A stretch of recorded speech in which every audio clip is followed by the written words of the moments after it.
Welcome back. Standing with Israel, Vice President Pence is having breakfast with Israeli Prime Minister Benjamin Netanyahu this morning. It comes, of course, just after Netanyahu met with President Trump, and the two held a joint news conference yesterday. So I'm looking at two-state and one-state, and I like the one that both parties like. I'm very happy with the one that both parties like. I can live with either one. The two prerequisites of peace, recognition of the Jewish state, and Israel's security needs west of the Jordan, they remain pertinent. We have to look for new ways, new ideas on how to reinstate them and how to move peace forward. Joining us right now is Rabbi Shmuley Boteach. Good to see you, Rabbi. Thanks very much for joining us. Thank you for having me. So what was your reaction to the meeting yesterday and your comments over this two-state solution versus a one-state? Well, we've tried this two-state solution for 60 years of diplomacy. It has failed miserably. We've thrown our best minds at it, and we've gotten absolutely nothing. And the principal reason is that in Gaza, the Gaza Strip has been taken over by Hamas, which is a terrorist death cult. In the West Bank, you have Mahmoud Abbas, who runs a dictatorship. He was elected for 4 years. He's been in office 11 years. He runs a kleptocracy. Money is being stolen by his children, and human rights are being suppressed. So if Palestinians can enjoy the same freedoms as Israelis, you would finally have a modicum of peace because people would see some hope. They would see some, the light at the end of the tunnel. This is a major break that the president said this yesterday, and it destroys all these Middle Eastern State Department orthodoxies that have truly failed in the past. Rabbi, given that the Trump administration is taking a pretty blank slate approach to a lot of these foreign policy issues, certainly in comparison to previous administrations, they're trying to come at this with fresh eyes and not take anything for granted, and Trump wants to negotiate on the international front new deals, just as he says he will on the domestic economic front. What should the first steps be? I know this is very early and everyone's looking into this and reading the tea leaves. It's the first meeting between Netanyahu and Trump. But what are the steps that could be taken? Because the Obama administration couldn't get to first base on the Arab-Israeli peace process, the Palestinian-Israeli peace process. How can we change that? Well, they couldn't get to first base because President Obama couldn't transcend the narrative of Israel and its settlements being the obstacle to peace. I mean, to blame the only democracy in the Middle East that respects women's rights, LGBT rights, it's a full-fledged democracy, as the obstacle was insane.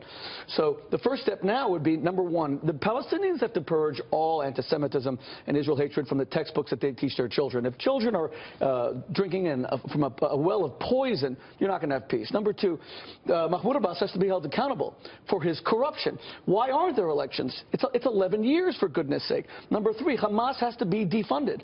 The American taxpayer giving the Palestinians and Hamas hundreds of millions of dollars a year. $300 million of that goes to literally paying terrorists, most of whom are in Israeli prisons, and they get paid more for the more Jews that they've killed. Now, I don't know if Americans want their money to go in that direction. I bet they don't. Wow. So we have to hold them accountable. Finally, the United States has to protect Israel at the United Nations. We need to get the Gulf states involved. And the true accomplishment would be if Israel could have peace with Qatar, United Arab Emirates, Saudi Arabia. Let's stop focusing only on the Palestinians, because that's the outside-in approach. The Gulf states are the ones who are supporting the Palestinians. Yeah. What do you make of President Trump saying to Netanyahu yesterday, you need to dial back on the settlements a little bit? I think the direct quote was hold back on the settlements for a little bit. And Benjamin Netanyahu has pushed back on the idea that those settlements are kind of the impediment to the peace process. Well, with respect to the president, I'd push back too. He's wrong about the settlements. There are no settlements in Gaza, but Hamas still turned it into a rocket-launching terror pad. There are no settlements in Sinai, which Israel gave up. That today is almost an ISIS state. So there's no connection between settlements and peace. I mean, think about this for a moment. No matter how many Jews want to live in Judea and Samaria, the West Bank, or Arabs want to live in Israel, they should be allowed to live wherever they want. This shouldn't be Judean Rhine, and this shouldn't be Arab Rhine. But if a Palestinian entity comes into existence, which I think right now would threaten Israel's existence, but if it does, the Jews can live there if they choose. There should be self-determination. Why is their presence an obstacle to peace? Is Abbas saying that we're only going to get a state if we kick every last Jew out? That Israel can have 1.5 million Muslim citizens, Arab citizens, but we're not going to have one Jew? And why do we countenance that kind of racism? Can you focus for a minute on Hamas? I'd like to go there because you referenced them a couple of times. Is there any deal that can be made with Hamas? And if Hamas in Gaza have predictive value vis-a-vis what might happen in the West Bank? Do you think that they're going to take over the West Bank in the same way that they have in Gaza? Oh, I don't think. All the polls show that that's what's going to happen. Mahmoud Abbas is not popular. Hamas would destroy him in an election. And Mahmoud Abbas is so afraid of Hamas that he hasn't visited the West Bank in like a decade. So he's not really a leader. He rules by fiat. He rules through fear. He suppresses freedom of speech. And as I said, he uses the money being given to him in international aid to fund terrorists. So he's not the solution to peace. The real solution, of course, is to see democratic reforms within the Palestinian people and to remove this culture of hatred. They have to accept once and for all that Israel's not going anywhere. They're not going into the sea. They're not moving back to Europe, or these mantras that we continue to hear. Because once they accept the permanence of Israel, they will be forced to come to some sort of accord. Let me also say that this is why it's so important to move the embassy.